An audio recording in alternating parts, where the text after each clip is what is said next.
It was a beautiful African morning.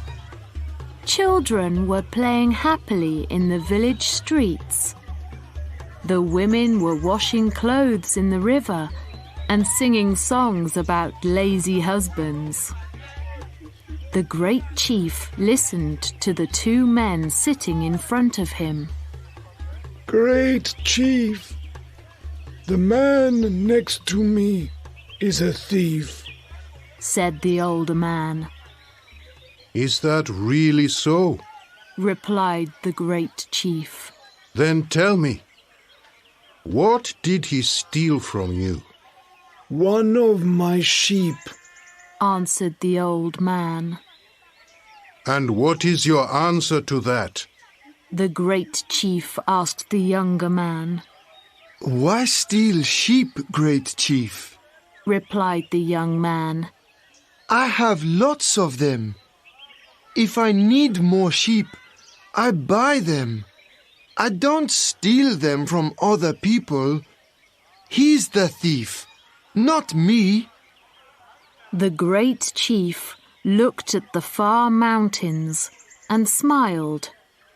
Then he looked at both men. Was the young one lying? He wasn't sure. But the old man didn't have the look of a thief. This was a difficult problem. He wasn't going to find the answer in just a few minutes. But the great chief liked problems like this more than any other. It took some time to find the answer. People came to him from very far away to ask him to be the judge of their problems. The great chief liked this also. I have a question for both of you, said the great chief. The person who finds the solution will keep the sheep.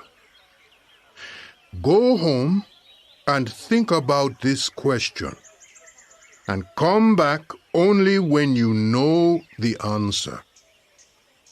What's the fastest thing in the world? Don't come back until you have the solution. The two men left the great chief's house. The old man was sad. How could he find the answer to such a difficult question? When he got home, he told the question to his daughter, Zia. She was a beautiful, happy woman who liked helping others. She was young, but she was also very wise. I know the answer, Father, she said. It's time. The old man went back to the great chief's house. The great chief was surprised. You're back again? Not even 1 hour has passed, and you already have an answer to my question? Yes, great chief, replied the old man. It wasn't so difficult. So tell me, what is the fastest thing in the world? Time, answered the old man. It always goes too fast. There's never enough time for all the things that we want to do. And when we want more time to do something, it goes faster. The great chief was surprised. The old man's answer was even better than his solution. Who helped you to find the answer? Who gave you these words? Asked the great chief. They're my words, said the old man. No one helped me. If that's not true, I'll punish you, said the great chief. The old man was too afraid to go on with his story. It was my daughter, Zia. She's a very wise young woman, and she gave me the words, he said. She must be very wise, thought the great chief. Very well, he said. You have found the answer, and so you shall keep the sheep. And now that this is all finished, I think that I'd like to meet your daughter. The next day, the old man brought his daughter Zia to meet the great chief. They sat at the great chief's table and had a big lunch. Chicken, rice, fruit, and a drink made from palm juice.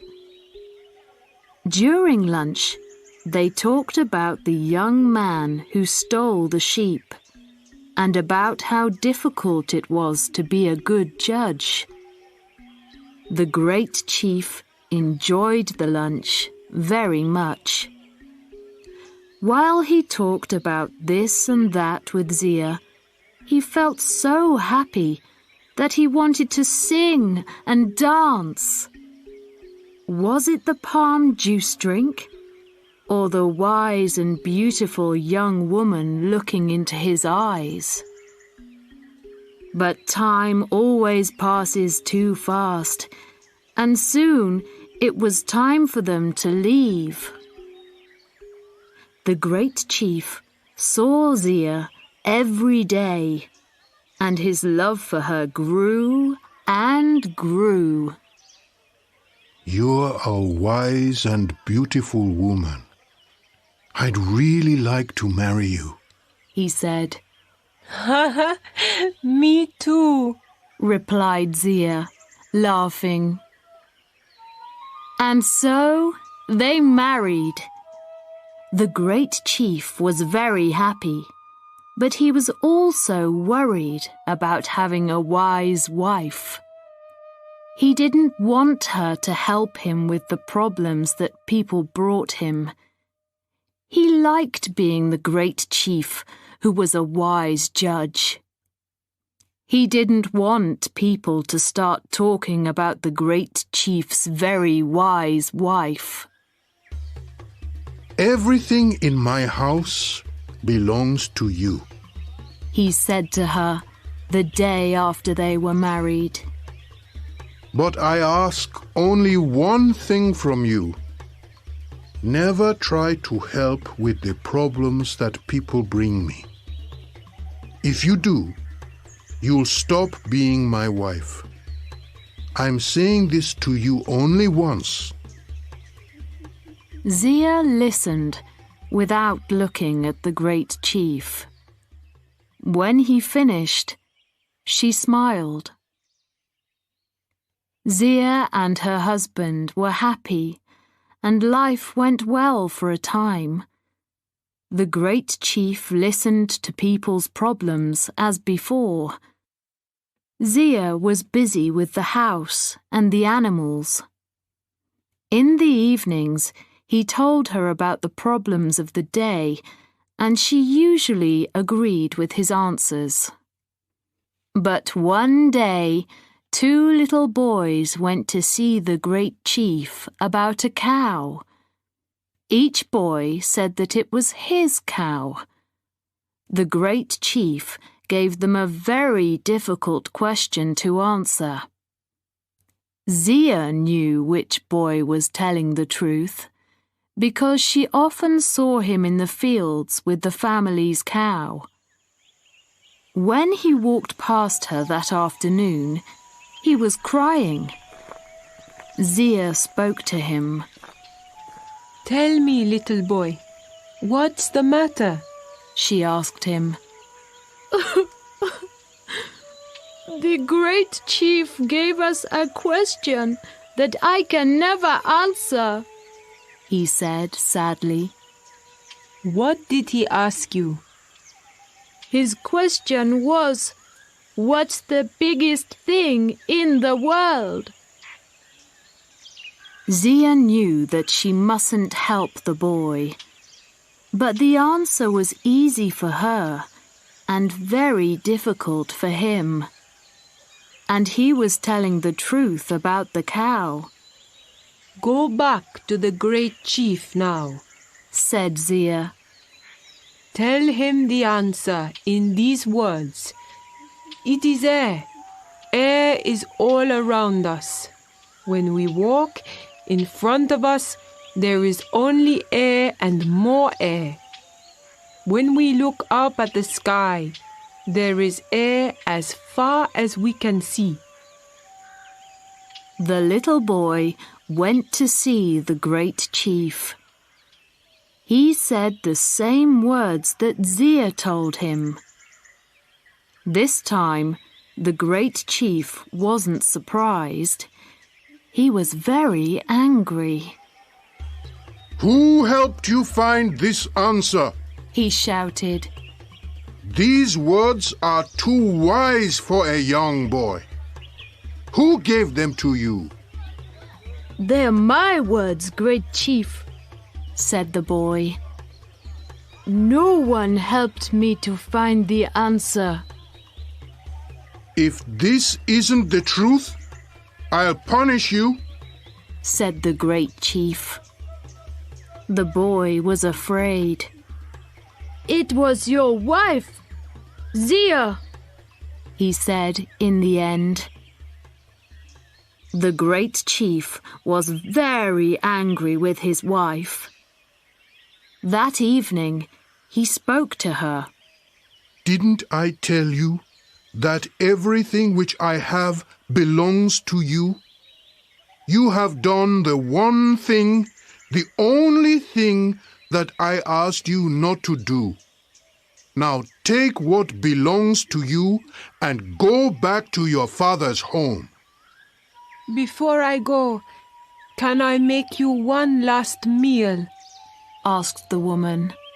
Then I'll take what belongs to me and go. Yes, answered the great chief. Make what you want to eat. Take what you want to take. Just be sure that you're not still here tomorrow. Zia cooked the great chief's favorite meal, chicken with rice and vegetables. While he ate, she gave him a strong drink made from palm juice. She gave him many cups of it. At the end of the meal, the great chief lay down and slept. With her family's help, Zia carried the great chief to her father's home. They put him on a bed, and he stayed in a deep sleep all night.